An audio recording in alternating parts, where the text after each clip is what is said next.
Sir ఎన్ని days అక్కడ shoot చేశారు సార్? 25 days. హిమాచల్ అలా అని కాదమ్మా, మొత్తం ఆ సేతు హిమాచలం అంటాం.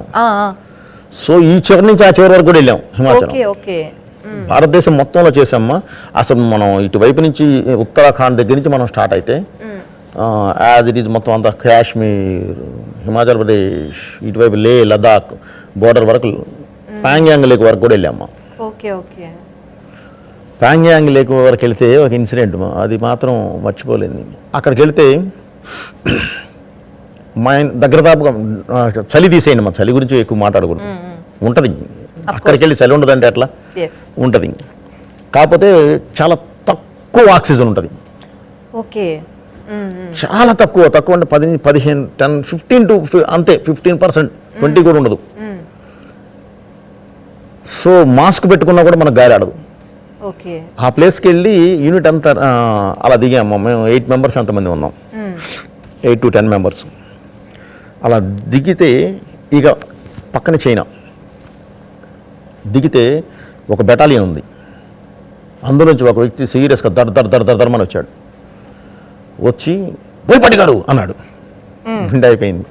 చూస్తే అతను శ్రీకాకుళానికి సంబంధించిన అతను, మన శ్రీకాకుళం సత్యనారాయణ అని, శ్రీకాకుళానికి సంబంధించిన సోల్జర్. షాక్ అయిపోయాను. అంటే ఆక్సిజన్ లేని ప్లేసులో కూడా మన తెలుగువాడు ఉన్నాడు. అది భలే హ్యాపీ అనిపించింది అప్పుడు. అతను ఒక మాట అడిగాను, బ్రదర్ ఏంటి అక్కడ ఆయన ఉండడం, అక్కడ బోయపాటి గారిని పిలవడం, సో ఐడెంటిటీ చేసి పిలవడం భలే హ్యాపీ అనిపించింది. సో అలా ఈ చివరి నుంచి ఆ చివరి వరకు చేసాం. Okay okay. చేసి క్లైమాక్స్ వరకు మాత్రం మేము జార్జియా వెళ్ళామా. జార్జియా అంటే రష్యా బోర్డర్, కజ్బకి అని అక్కడ చేసాం. బికాజ్ ఆఫ్ ఏంటంటే ఇక్కడ ఆపరేషన్ సింధూర్ స్టార్ట్ అయింది. సో అందుకని మనం అటు వెళ్ళాల్సి వచ్చింది, లేదంటే ఇక్కడే చేసేవాళ్ళం. అది కూడా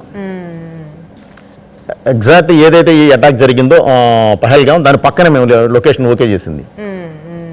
పక్క లొకేషన్ క్లైమాక్స్ ఓకే చేసాం. అఫ్ కోర్స్ మేము వెళ్ళినప్పుడు ఏంటంటే మాతో పాటు మేము అక్కడ సెక్యూరిటీ తీసుకుంటాం కాబట్టి మాకు సోల్జర్ ప్రొటెక్షన్ ఉంటుంది. కాకపోతే ఆ అటాక్ జరిగింది, బాధాకరమైన విషయం, చాలా దారుణమైన విషయం. సరే, దానికి తగ్గట్టు వాళ్ళ ఫలితం అనుభవించారు. ఆ టైంలో షూటింగ్ జరిగిందా సార్? అటాక్ జరిగిన టైంకి మేము అటాక్ జరిగిన తర్వాత దాని ముందే ఒక 5 days ముందు వెళ్ళి మేము లొకేషన్ ఓకే చేసి వచ్చేసాము. తర్వాత అటాక్ జరిగింది.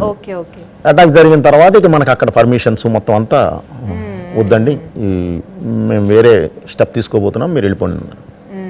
అది ఇంతకుముందు మీరు లక్ష్మీనారాయణుడి భక్తుడిని అని అన్నారు. సో మీరు అఖండ తాండవం తీసిన మన బాలకృష్ణ గారిని ప్రహ్లాదుడి ఇంట్రడక్షన్ తోనే ఆయన్ని ఇంట్రడ్యూస్ చేశారు.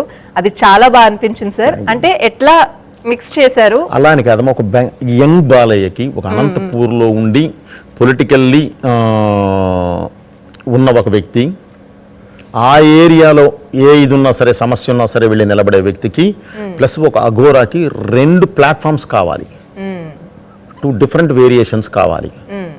బాలయ్య గారి ఇంట్రడక్షన్ వస్తూ రావడము ఒక బిల్డప్ మేము కామన్గానే చేస్తాం. ఒక కొత్త దీని నుంచి తీసుకోవాలి.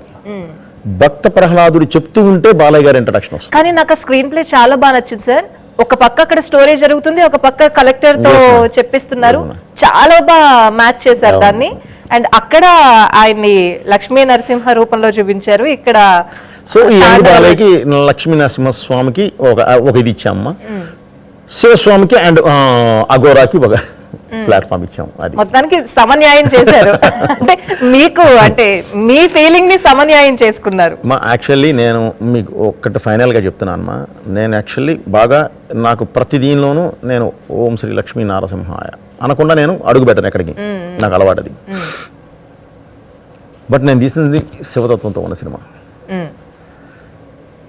ఆయనే నన్ను వెనకుండి ఇది తీరే అబ్బాయి అంటే తీసాను నేను, అంతే. ఇక ఇంతకు మించి నేనేం చెప్పలేను. అది సార్, అంటే సినిమా చేస్తున్నప్పుడు, చేసే ముందు, కథ రాసుకుంటున్నప్పుడు ఏవో కొన్ని ఎక్స్పీరియన్స్ అయితే ఉంటాయి, అంటే స్పిరిచువల్గా. అట్లాంటివి ఏమైనా జరిగాయా సార్ మీకు? అలాంటిది ఏం లేదమ్మా, చెప్పాను కదమ్మా. ఒకటి మనం సంకల్పించినప్పుడు మనం ఇది ఒక క్యారెక్టర్ ఎత్తుకున్నాము, దీన్ని ఎక్కడికి తీసుకొని వెళ్ళి ఆగాలి.